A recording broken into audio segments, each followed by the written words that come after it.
There's a little-known part of Hollywood that most people are not aware of, known as the Audience Test Preview. The recently released book, Audienceology, reveals this for the first time. Our podcast series, Don't Kill the Messenger, brings this book to life, taking a peek behind the curtain. And now, join author and entertainment research expert, Kevin Goetz. Today, my friends, let's talk men. Don't go there. I mean, you can if you want to. But truthfully, the leading characters in the films of today's guest are quite often males. They are larger than life and defiant characters in action-packed stories with fighting, struggles, epic battles, incredible shootouts, and high body counts. Among them are heroes, war machines, vengeance seekers, and enduring freedom fighters. And soon to be added to the list, someone who inspired love, hope, and compassion worldwide. These are remarkable characters portrayed by some of the biggest names in Hollywood. Today I have with me the insanely talented director and producer Antoine Fuqua, who is the force behind films including, you got to hang on for this list, Training Day, Southpaw, Olympus Has Fallen, the Equalizer series, The Magnificent Seven, one of my favorites, Tears of the Sun, Emancipation, and the upcoming film currently in pre-production, Michael, based on the life of Michael Jackson. Antoine, my friend, thank you so much for joining me today. Of course. I wouldn't have it any other way. I have to see you. You and I go back probably, I want to say 25 years. At least. Which is insane. And I just looked, and Tears of the Sun was 21 years ago when we tested it. And I think you are that rare breed of director that not only has the chops to do that incredible action, suspense, but you are wonderful with actors. And I love that about you. And I tell that to you every time I see you. And the movie that just came out, Equalizer 3, and has done very well so far, knock wood, is a testament to that as well. And that was the last one we worked on. Yes, that was the last time I saw you. I want to start with Pittsburgh. I want to start with a young Antoine. I speak to this notion, and I think you do too, about things that inspire or inform your life. And I guess you had a pretty traumatic incident when you were 15. You came from a pretty rough background on the streets of Pittsburgh and were shot at that age. Yes. Just wrong place, wrong time. You know, running through an alleyway, going to the store for my mother. A lot of bad elements around, and I was a victim of that circumstance. And how did it inform what was to come, particularly you as a director? Well, it informed me that I didn't want to be on the streets, that's for sure. Yes. But it also gave me a real sense of violence and death in its immediacy and how unexpected it really, truly is. On a day where you just run into the store for your mother to pick up macaroni and cheese with your buddy, gunfire comes out of nowhere. And it could take you out in a second. Oh, a millisecond, and your life's over. And I was fortunate to survive that, but the memory is detailed in my brain to the point where even when I'm filming, that memory is always there. I mean, I saw the guy, it was raining, pouring down raining, and I was running in between houses, and the guy was about maybe 50 yards, 30 yards up the alleyway. And something just said, run. I don't know where this came from. And I told my friend, his name was Clifford, told him to run. And we took off running, and all the telephone poles around me started to splintering, just wood flying everywhere. And we were ducking and running, and I could hear the gunshots. And when I ran into the A&P supermarket, I was just breathing heavy. And the police officer, well, the security guard, told me to sit down. And I thought he thought I stole something. And he saw blood. That's when the reality hit me. And my friend Clifford panicked and ran out to go get my mother and my family. But I remember sitting there, and I remember seeing the guy at the alleyway's glasses in my mind in a close-up with the water on the glasses and on the weapon as he was firing. I don't know how my mind closed up. Oh, my God. But I was able Holy shit. I was able to identify the guy. But it was almost like, it was like cinema in my brain, but it was real.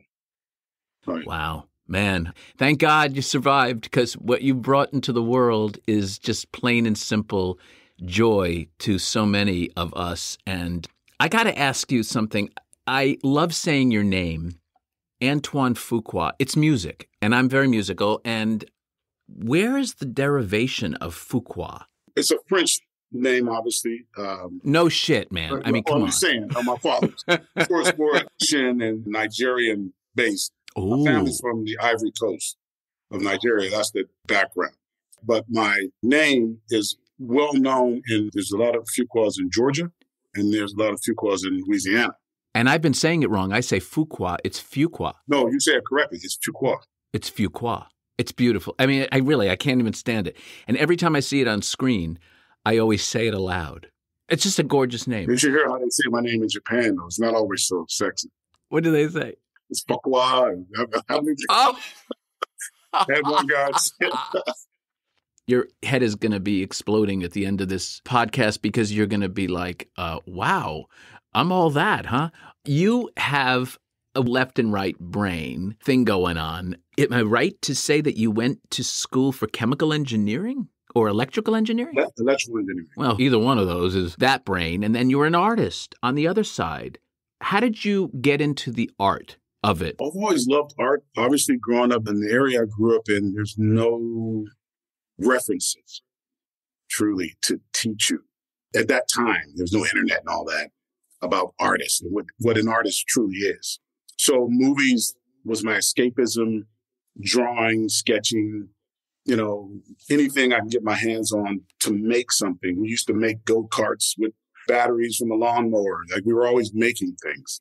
And when I took electrical engineering in school, I kind of fell in love with the concept of building something with a schematic diagram and capacitors and hot solder. And I found myself more interested in the designing of it than the function of it.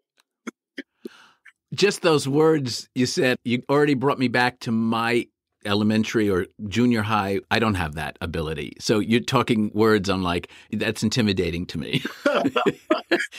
What'd you say? Capacitator? What'd you call it? A capacitor. Yeah. Capacitor. It's mathematics. Everything has to connect to work. And we used to make AM radios. So inside of the radio, there's a capacitor with all the... Oh, I do remember those kits they used to have. Yeah. So it actually is a very interesting thing, because in filmmaking, it's the same concept, really.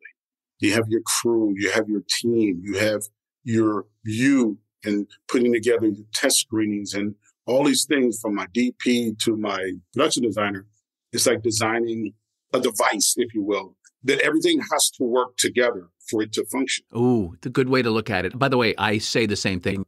The art of filmmaking is not a solo venture. And as a director, clearly I have great reverence for directors, and it's their vision, but it's their vision along with artists surrounding you who fulfill and act and visualize and bring to life that vision. Yes. So you can't do it alone. You started in music videos, am I right? Yes. I started in music videos in New York. What is it about music videos? Steve Carr, in my book Audienceology, we talk about, he was an artist and then he went into directing, and then Michael Bay, of course. He started in music videos, and several other folks. Why is that such an entry point? For me, I was blessed to get that opportunity. Steve Golan gave me that opportunity on Propaganda. Oh, may he rest in peace. Love Steve. Love Steve to death. Oh, man. Steve Golan, Anne-Marie McKay, Yanni at Propaganda at that time. But music is a rhythm. Filmmaking is a rhythm as well. Editing is a rhythm. Everyone has their own rhythm, their own pace, And as a director, it was interesting to go to that school of music and the music videos, because editing was a rhythm, right? And learning how much an audience can actually absorb within seconds or minutes. It was a great study of that. And it does translate into features in a different way. You still have to have a rhythm. You still have to have a pace, right? We talk about this a lot, pacing. Oh, yeah. These conversations. Do we ever? Right? But it's a rhythm. Trying to find that rhythm and then trying to get your rhythm to connect with an audience.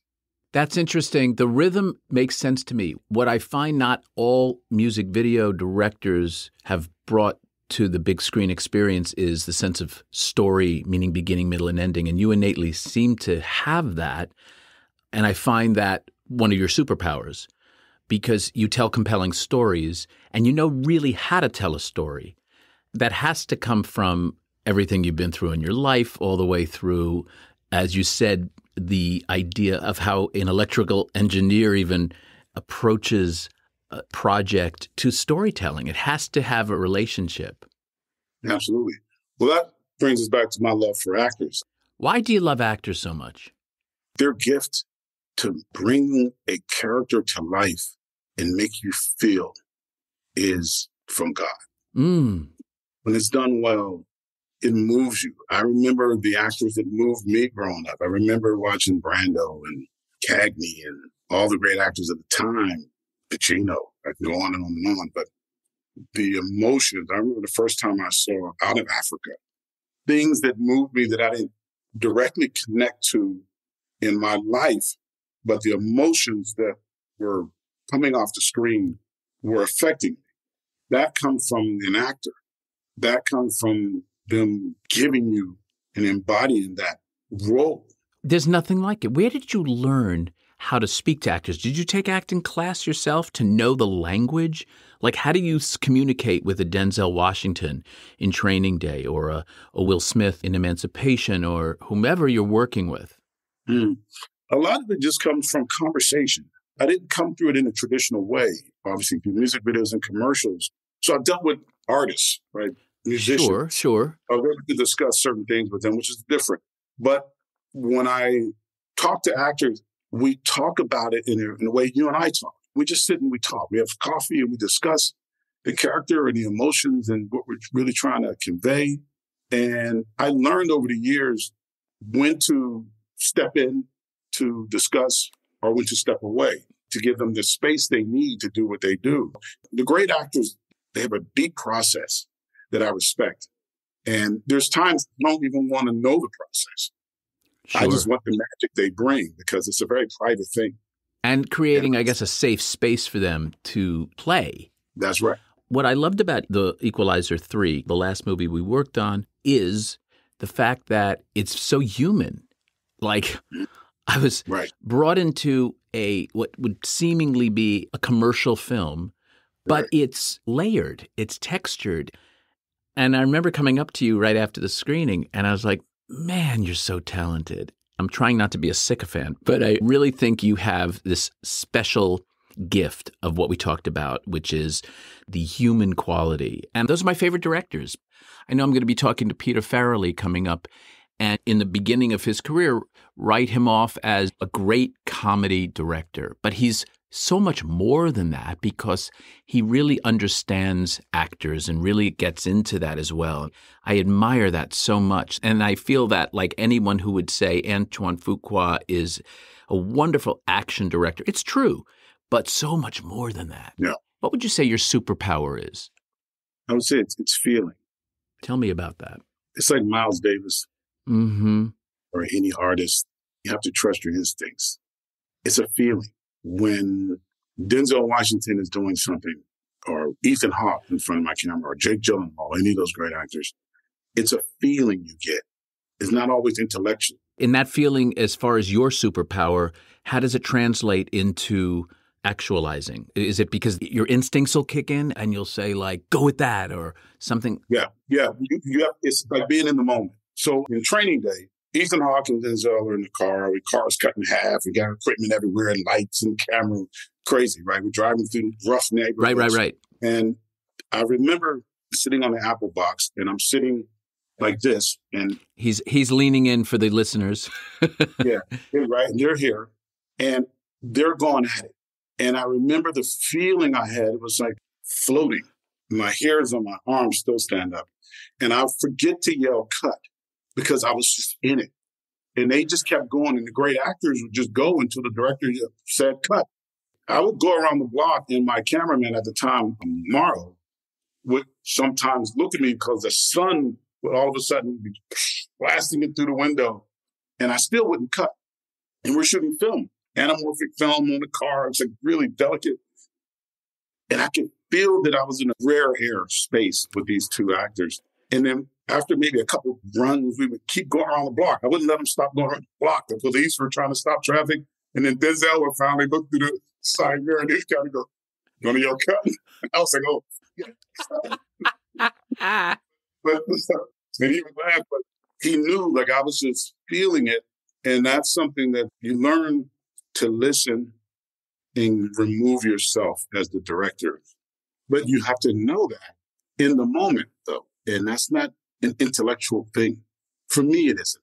You can overthink it and you can convince yourself of it. But in the moment, if an actor is doing something, whatever he's creating, and then he doesn't walk over and pick up the cup, unless it's a story point, if you yell cut, whatever he was going to give you, you won't get it again.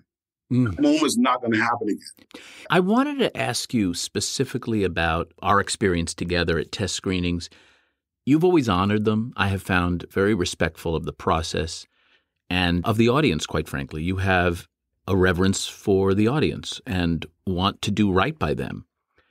I will share with you that the great directors that I've had the privilege of working with in my 35 plus years in this business all possess that. They have that, from Martin Scorsese to Ron Howard to Ang Lee. At the end of the day, you're making this for them.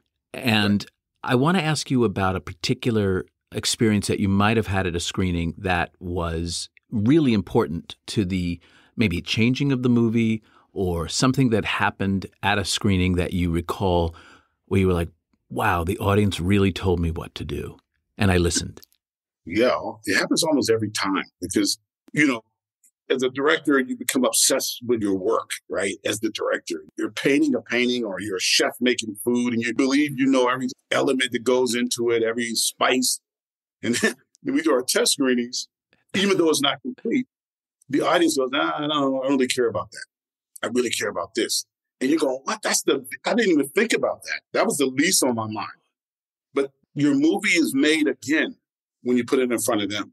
Because movies are made over and over and over. It's made in the development, it's made in the pre-production, it's made when you're filming it. And then we put it in front of an audience. And then you really see the movie you made, really. It's where the rubber hits the road. Oh, yeah, because they're in it. And they don't know you didn't have enough time to shoot this or whatever happened with you in the studio. They don't care. They're just feeling it. It's an emotional experience. That's what I mean. So as a director, you have to remind yourself to sit back and just feel it with them, because they'll start to tell you, I like it, but it's too long. The thing that I remember in Equalizer 1, I think it was 1. There's a moment where the guy comes in, robs a store, takes the ring from the young lady, and then he goes and gets the hammer. And then towards the end of the movie, the drawer opens and the ring is in there, in the drawer. I hated that. I was like, cheesy. I don't want to do that. You thought it was cheesy? I was thinking cheesy. Oh, my God. The audience loved it. They loved it. It was one of their favorite moments. So suddenly it became your idea. Hell, it was so genius, right? I'm like, yeah. But I hated it, it's one of those things where... Oh, I love that. Yeah. It's not about me. Again, it's the thing we just talked about is the ability to, and it's hard, to remove yourself and get out your own way sometimes. We all do it, right? We get in our own way. But at the same time, when you put it in front of an audience, you don't know what people are going through in their lives and what they're feeling. And that's not something you think about when you're making the movie, of course. You just make the film. But when you put it in front of an audience, like you and I have done many times, you learn so much. Even when you do the Q&As, what someone says. And sometimes, as you know, people will get personal and they'll say, well, I remember in my life, and they'll say something that informs you that maybe that person is going through something or feeling something personal, right? And you have to remember, as you said, we're making it for them. So as much as, believe me, I'm tortured when I got to do test screenings. Tortured because I'm like, I didn't get a chance to fix this yet. I still want to, the music's not, whatever it is. But I know how important it is. So I suck it up and I sit there, and by the end of it, and then you and I talk in the studio, and I go, thank God we're doing this, because I didn't see that. Right. I didn't know that. Do you really do say that? I do, because there's times where I sit back and I go, are they just being harsh on this particular thing because it's not done yet? Or is it really, truly an issue that needs some addressing? And you don't know what that is until you get back into the editing bay, get back to the movie, look at the cards, see what they're saying, and kind of go, maybe it's the scene before. Maybe it's 2 scenes before. Maybe it's not paying off. Maybe I'm making a promise that they're expecting that I'm not delivering on. Anything like that. It's painful. It's one of the most painful processes in filmmaking for me, the test screening, because it's the reality with a real audience talking to you. And you have to accept it. And they have no agenda, except the studio has an agenda because they want to make money. And great movie, of course. The financiers, if it's not the studio, the producers have their own. Even the editor has their own. And the director has their own. Everyone has an agenda. But the audience comes in. They just want to like the thing. They just want to like it. I never watch a movie or even my own screenings when I'm screening a movie without popcorn and Coke. I get a popcorn and Coke no matter what. And I don't really drink Coke like that, but I'll drink. I have a little popcorn, little Raisinets or something, because I want to keep trying to feel the experience they're feeling. These are hardworking people. Money's hard to come by. You go to the movie, you're paying your money, you want to sit there and you want to just disappear into a world. Am I delivering that to them? Oh, amen. When we come back, I want to talk about some of the future stuff, and I'm excited to get into that. We'll be back in a moment. Get a glimpse into a secret part of Hollywood that few are aware of and that filmmakers rarely talk about. In the new book, Audienceology by Kevin Goetz. Each chapter is filled with never-before-revealed inside stories and interviews from famous studio chiefs, directors, producers, and movie stars, bringing the art and science of audienceology into focus. Audienceology, how moviegoers shape the films we love. From Tiller Press at Simon & Schuster. Available now. We're back here with Antoine Fuqua, who is embarking on a very important project right now, one that is near and dear to one of my very close friends, Graham King, who's been working on it for years. Graham's been very close to the Jackson family since he came to Hollywood 3 decades ago. And it was very important for Graham to find the perfect director who could understand the nuance of a very complicated and arguably one of the most popular figures who ever graced the planet Earth, Michael Jackson. So Antoine was selected for that. Antoine, tell me about the movie and how you said yes to it and where it's heading right now. Well, how I say yes to it is Bob Richardson, my cinematographer for The Emancipation and Equalizer, the great Bob Richardson, kept talking to me every day about Graham King and Michael Jackson project. And I love Michael. I grew up listening to his music, of course. And Graham got in touch with me and flew to Italy, actually, to Amalfi to meet with me about it. And he's so passionate about it. He's done so much homework, for years. And it's unbelievable. Absolutely unbelievable. And we sat and talked for some time there. And I decided that it's important to tell the story of Michael Jackson. 100%. This is arguably one of the most interesting character studies ever, just to get to that level of fame and to have gone through child celebrity and a family that was clearly all in the business. Exactly. He had impact on, especially people that grew up in that era, all of our lives. And it deserves exploring. Mm-hmm. I got into art, by the way. One of the first artists I studied was Caravaggio. I read that. What is it about Caravaggio that turned you on so much? He reminded me of people I grew up with. He was rough. He lived in the streets. He was in the bars all the time. He was very defiant against the church. He actually murdered someone in a fight, and then he was murdered, and he was killed. Really? In a run. Yes. Wow. Well, yeah, Caravaggio was a rough character. But again, when you put the painting in a beautiful frame and it costs $100 million, everyone forgets who the artist really was. Made him what he was, right? We have museums for Caravaggio. You go to Naples and places like that. It's amazing, actually, because if social media were in the Renaissance, we would have probably dismissed Caravaggio or canceled him based on what you're saying. You know, it's so easy to just put people in these buckets, these boxes, and just relegate them to swipe right, swipe left. Right. Are you hard on yourself? Are you tough on yourself? I'm pretty hard on myself. Would you call yourself a perfectionist? Other people say it. I just believe in doing the best job and trying to be. But you're relentless at it, if I'm not mistaken, right? Relentless pursuit. Yeah. I say it to myself, to people who work for me, relentless pursuit. You have to be at whatever it is you're trying to do. There's no other way. Yeah, I kind of love that, And that means trying to be a better human being, which is very hard. Do you go back in a movie and ever say, God, I wish I could do that one over again? Really? All of them. Wow. Yeah, all of them. I'm always curious, when you say cut, let's move on. Have you ever obsessed to the point of going back and reshooting something because even before you saw dailies, let's say? Yeah, I do, because you can get it better. You know there's a certain amount of time and money you have. And when you notice something that you can fix and you know that there is an end to this and the money will run out and the studio will, at some point you have to deliver. I just get crazy about something, and I don't care if I have to shoot on the weekend or go back and do it and sacrifice something else. I'll do it, because you only get one time to do it. So if you see it's wrong, you can't just accept it. I mean, it's a sin. You have to go try and fix it if you can. And I'm that way. Do you shoot your endings in sequence usually? Because to me, the ending in a lot of your movies are so crucial. Well, in almost every movie, but in your movies, because a lot of them are action-driven, the endings are so important. Most of the time, my approach is, like in an Emancipation or Tears of the Sun, where there's big action sequences, I prep like I'm shooting the ending first, because it makes your crew also sharpen up on that, because you can run out of time, run out of money, run out of energy.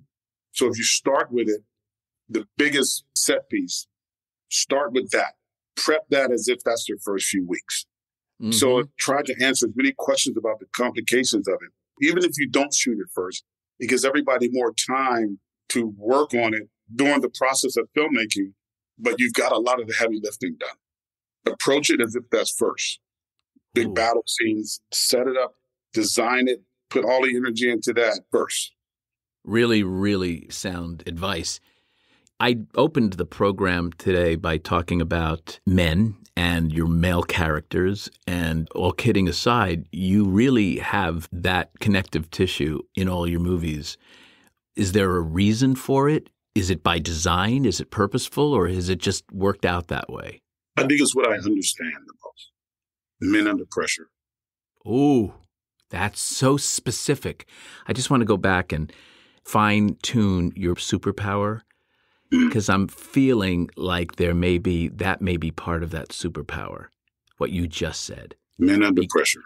Men under pressure. And then you think about 15 years old, and you think about being keenly aware and being able to identify the shooter and knowing what you were under at that time. And to me, there's some story there. I'm not really trying to bring this thing full circle, but wow, that's kind of cool, isn't it? Well, it is, because it's a decision process that I believe men have to make sometimes without specific guidance, meaning you can get advice, you can get counsel, but to make a moral decision, to make decisions when you are under pressure starts to define who you are. And specifically men, because not being graphic or anything, but men, we don't have anything that really tells us we're grown up. There's no physical change in our bodies.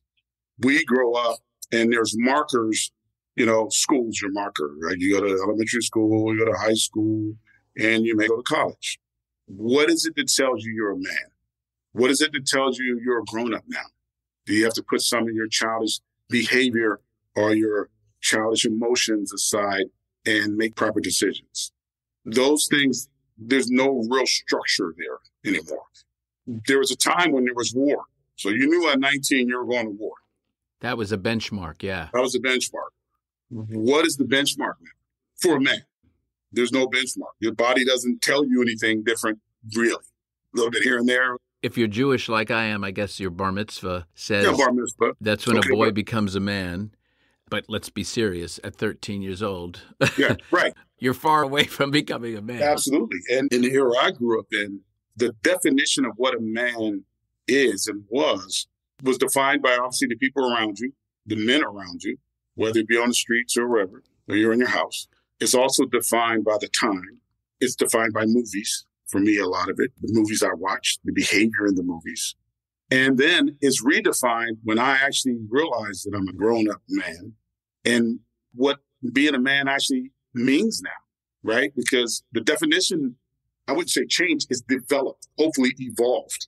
So you're trying to find your way in the world and what it means to be a man. I remember one day I'm with my dad. I was a little guy, maybe 10, and he's driving, I think it was a Macon or something, and he's smoking his cool cigarettes. And we're listening to Marvin Gaye or one of those guys. And I remember sitting there in Pittsburgh, and we came to a light, and he puffed a cigarette, and I would look over at him. He's a big guy. He was in the Army and stuff. And I remember saying to my dad, what does it mean to be a man? How old were you? Maybe 10. Oh. Just something I was just thinking about. I don't know where it came from, but I remember the moment. And I remember him thinking about it. He smoked, and he kind of said, it takes everything you got. And it was a long pause. And I was like, what the fuck does that mean? And I was a kid, Right. And then he said, and then some. Oh. And that was his answer, right? My dad worked for H.J. Heinz Company. He became a foreman. He worked for an airline. He had 2 jobs. He had 5 brothers. They raised themselves. And then some, and then some. I'm now living the and then some. I'm living that now. I didn't know what he meant then. But when you have your own life and you have your own pressures and you have the world around you changing, that's the and then some. I usually have a guest tearing up, but you got me tearing up. It's the truth. That's really something, man. I got to tell you. I'm doing a reverse Barbara Walters here. Wow. Who was your strongest male influence? Was it Dad? It was my dad and my cousin, Andre. He was an anesthesiologist. He was like my brother. He's my cousin. We were very close. We're still very close today. Those are the 2. Yeah. How about in the movie business? Who are your strongest mentors, if you will?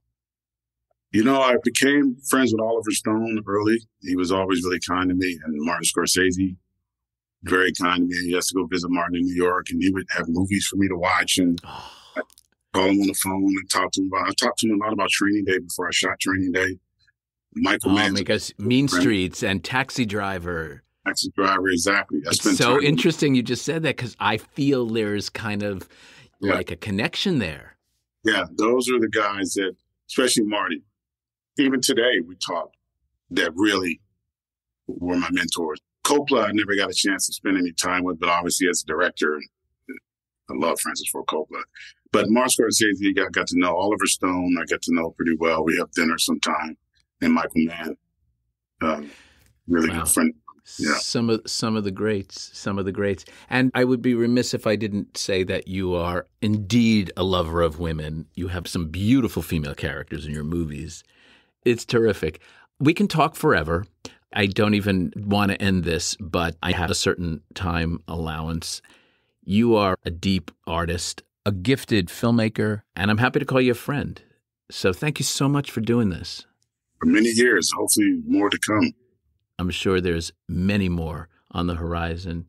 God bless you, man. Thank you. God bless you and thank you. And it's always great to talk to you. To our listeners, I hope you enjoyed our interview.